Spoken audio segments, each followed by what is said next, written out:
All right, Uber.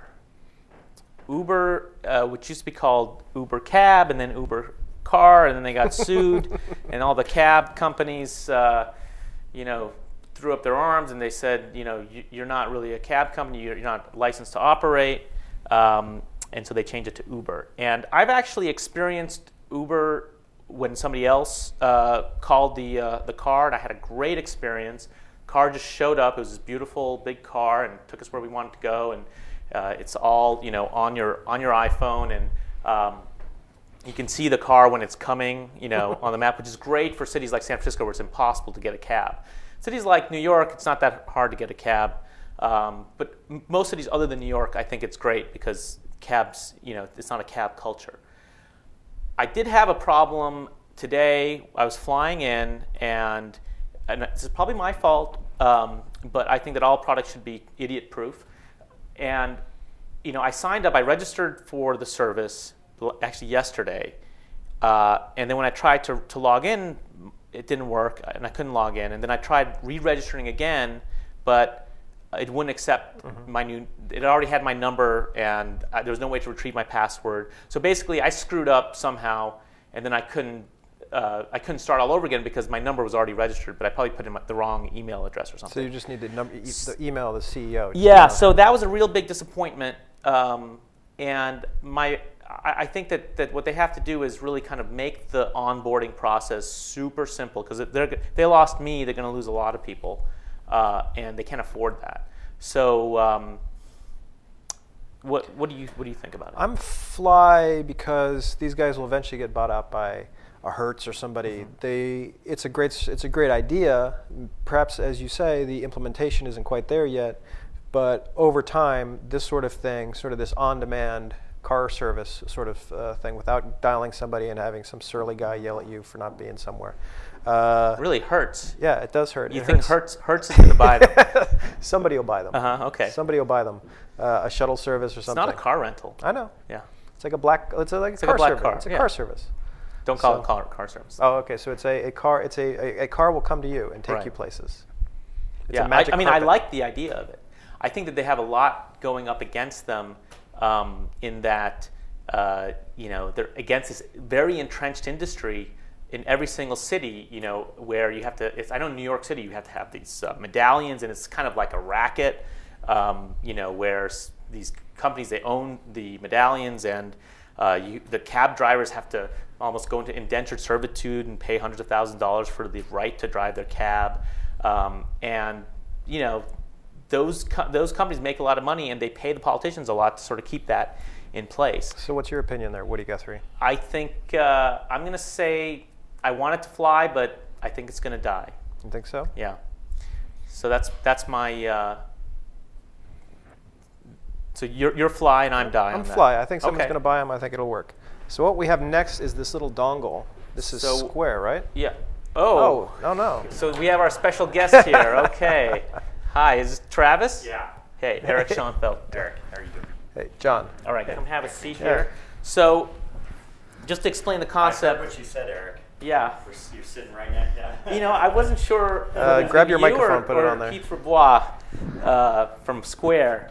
So every episode we have a special guest, usually the founder of one of the companies we're talking about. And John and I usually don't know who it is. And would you like to introduce yourself? Yeah, Travis Kalanick, co-founder, CEO of Uber. Of Uber, yeah. Well, welcome. Yeah. So first of all, my onboarding issue. Yeah. And that's actually a problem we're aware of, and that we're about to release. We actually released the fix in Android, but we're still working on the iPhone side of it. What happens is that you can type your email address in, and if you type it in incorrectly on your phone when you're doing a mobile sign up, right. Then you go to log in and you're using your normal email address, you typed it incorrectly, and it's right. like, who are you? And I have no idea what I typed in. That's correct. Right. And then you say, well, you try to register again, and then maybe you use some of the other credentials like your phone number, which you typed in properly the last time. It's like, hey, somebody else is already using that phone number. Right. And then is there any way for me to, now I was in the airport, so I wasn't able to go online to see if there's a way for me to address that on the site. Is there a way on the site for me to address that? Yeah, there is, but but it's just right now it's just not clean. All right. So to be completely honest with, what should happen is that you should be able to also use SMS. Sorry, we should be able to either. We get your phone number. We can use that as an authentication mechanism as well. Okay. So we call it fat thumbed. If you fat thumbed your email address and typed it in improperly, we could send you an SMS with a code or something like this that allows you to recover out of it and reset the email. Right. address. So that to me that's sort of that's a simple issue that to fix. I apologize for that. That's something we're fixing. I think the bigger issue is just the entrenched interests that you're up against, and the difficulty to get started in cities. I mean, can you talk a little bit about that? I mean, what are you up against specifically, and what is your what's your strategy for entering into new markets? So look, you look at the number of medallions in a number of cities. Medallions basically are what allows a taxi cab to basically be run and operated legally. Okay, and the number of medallions, let's say in New York, has basically not changed since the 1940s. Okay, and you look at a number of other cities in the country, and it's even worse situation than New York because there are other alternatives. You basically see for decades the number of taxis on the road really hasn't changed, and it's because that medallion, which is a license to run and operate a taxi, has become an asset that's transferable. Right. And because of that, the interests that own those medallions want to limit the supply of those medallions. And that's why in San Francisco, there aren't a lot of medallions out there. Mm-hmm. That's why in a number of cities around the country, there aren't a lot of medallions. Now, there's very, I'm in some cases oversimplifying the problem. There's a lot of nuances in each city, but across the country, the result is very much the same, which is that you have a limited number of taxis that are out there because this is an asset in a lot of cases, or for some reason it's been a political hot potato and they don't issue more medallions because somebody's making money off of it.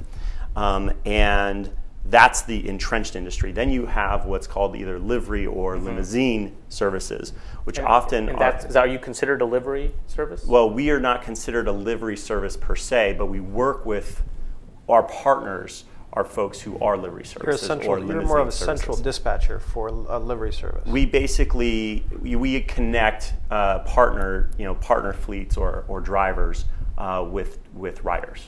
But do you need a license to operate in a city, or are you somehow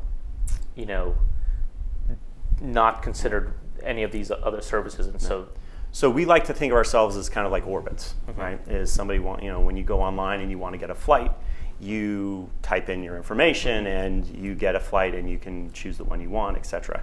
We're very similar to that in that we're connecting, again, these partner fleets with these riders. In California, the city does not regulate limos. The limousine industry is regulated by the state. Mm-hmm. And so we're in discussions with the state about whether we are Orbitz or whether we are American Airlines. I see. And each state has its own regulations, so it's a state-by-state type of thing? It's a state-by-state thing, but I think you'd probably, if you really take a look, there's like 3 or 4 classes of regulatory schemes. Mm-hmm. New York's a little different, where the city actually regulates both taxi and limousine, mm-hmm. but they regulate them very differently. But you're just why is your dispatch system any better than the centralized dispatch systems of a car service or a cab company?